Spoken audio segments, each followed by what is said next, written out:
Je vais probablement déranger du monde aujourd'hui. Tant mieux. Il y a des sujets qu'on évite tellement par peur de déranger qu'un jour, on finit par ne plus être capable d'en parler du tout. Alors parlons-en. L'islamisme radical et notre conception occidentale de la société sont-ils compatibles? Ma réponse est simple, sur plusieurs principes fondamentaux, non point. Et avant qu'on parte dans tous les sens, je vais être très clair. Je ne parle pas ici de mon voisin musulman.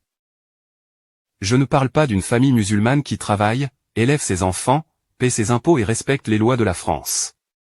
Ces gens-là sont chez eux ici comme moi. Je parle d'autre chose. Je parle de l'islamisme radical. De ceux qui ne veulent pas simplement pratiquer leur religion librement, mais qui considèrent que la société elle-même devrait éventuellement se soumettre à leur conception religieuse. Et là, oui, nous avons un problème. Un vrai. On a passé des décennies en Occident à se battre pour certaines choses. L'égalité entre les hommes et les femmes.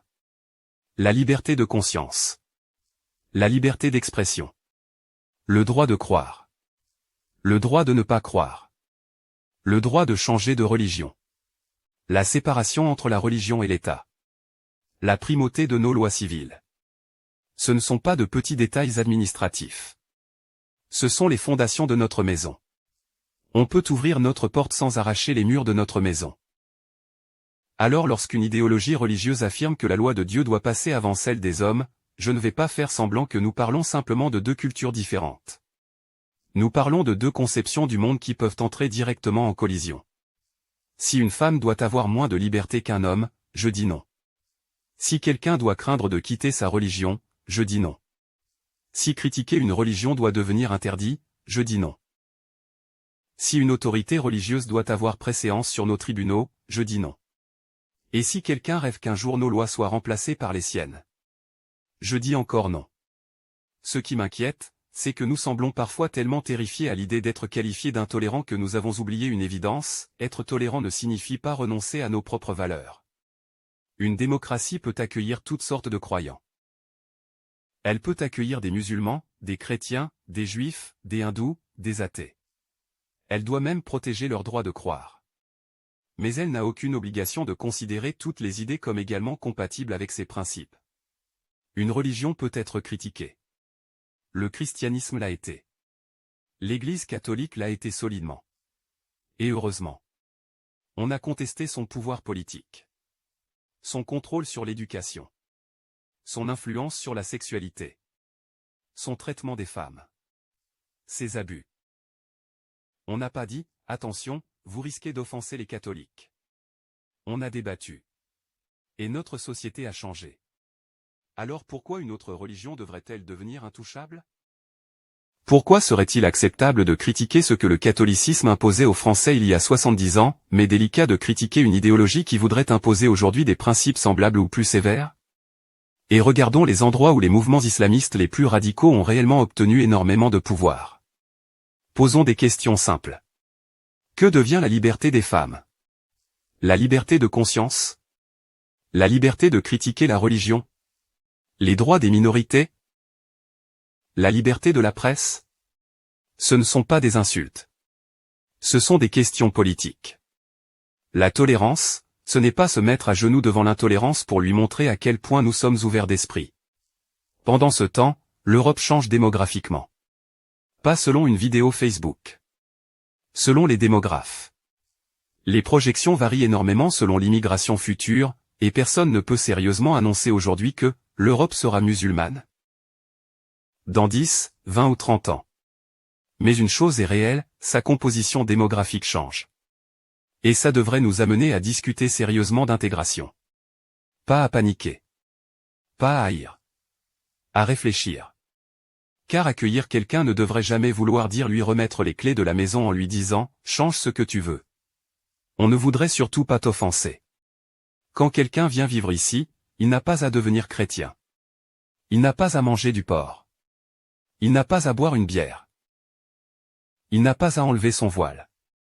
Il n'a même pas à aimer notre culture. Mais il doit accepter une chose fondamentale, ici, sa religion ne gouverne pas les autres. Et vous savez quoi?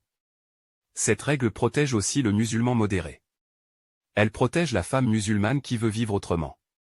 Elle protège celui qui veut abandonner sa religion. Elle protège l'enfant qui, devenu adulte, choisira lui-même. Elle protège le croyant contre ma religion, et moi contre la sienne. C'est ça, une société libre. Pendant qu'on regarde ce qui se passe ailleurs, il faudrait peut-être aussi avoir le courage de nous regarder. Nos familles rapetissent. Des jeunes voudraient avoir des enfants et repoussent leurs projets. Le logement coûte une fortune. L'épicerie coûte une fortune. 2 salaires ne suffisent parfois même plus à donner l'impression d'être en sécurité. Et ensuite, on s'étonne que notre démographie s'effondre. Une civilisation qui tient à son avenir devrait peut-être commencer par se demander si elle donne encore à ses propres jeunes le goût et surtout les moyens de construire une famille. Voilà la discussion que j'aimerais qu'on soit capable d'avoir. Sans traiter tous les musulmans d'extrémistes. Ce serait faux et profondément injuste. Mais sans traiter non plus tous ceux qui questionnent l'islamisme radical de racistes. Ce serait une excellente façon de tuer le débat avant même qu'il commence. Je ne veux pas d'une France qui persécute une religion. Je veux exactement l'inverse. Une France où chacun peut croire ce qu'il veut, tant que personne ne peut utiliser sa religion pour enlever à l'autre le droit d'en faire autant. La tolérance est une belle valeur. Mais une société tellement tolérante qu'elle devient incapable de défendre les principes qui rendent cette tolérance possible, ne pratique plus la tolérance. Elle organise tranquillement sa propre faiblesse. Alors oui. Il faut accueillir. Il faut respecter. Il faut vivre ensemble. Mais il faut aussi avoir assez de couilles pour dire « Bienvenue chez nous. Ta foi t'appartient. Nos libertés appartiennent à tout le monde. Et là-dessus, on ne reculera pas. Jamais. Sauf si vous venez foutre la merde dans notre beau pays qu'est la France. Car là nous ne ferons pas comme Charles Martel qui vous a arrêté qu'à Moitié, pardon Poitiers, en octobre 732. Donc voici un message important pour les cons, MON paye soit tu aimes le respectes soit tu fais TES valise le quitte. Je ne suis pas raciste, ni autre chose du même genre. Mais je vais être plus clair et surtout plus précis. Dans mon pays, je suis chez moi, avec mes traditions, mes lois, mes croyances et les libertés pour lesquelles mes ancêtres se sont battus pour que nous puissions en jouir. Alors dis-toi bien que si un étranger quel qu'il soit, ou une ethnie ou un groupe, ou un peuple décide de venir pour tout changer et me pousser ses valeurs à lui, je ferai tout ce qui est nécessaire pour le faire partir ou l'enterrer avec ses exigences dont je n'ai rien à faire. Tu viens chez moi pour me respecter et vivre en paix, sois le bienvenu. Tu viens chez moi pour me faire chier, va en enfer. Je ne me mêle pas de ce qui se passe ailleurs, il y a suffisamment à faire dans le pays pour qu'il aille bien, alors si tu ne viens pas chez moi avec de bonnes intentions, je suis prêt à prendre les armes pour défendre ma patrie et mes valeurs. Si chez moi ça ne convient pas, je ne te retiens pas, je ne t'ai pas demandé de venir. Donc je ne peux pas être plus clair. Et si tu considères que ça fait de moi un connard intolérant ou raciste?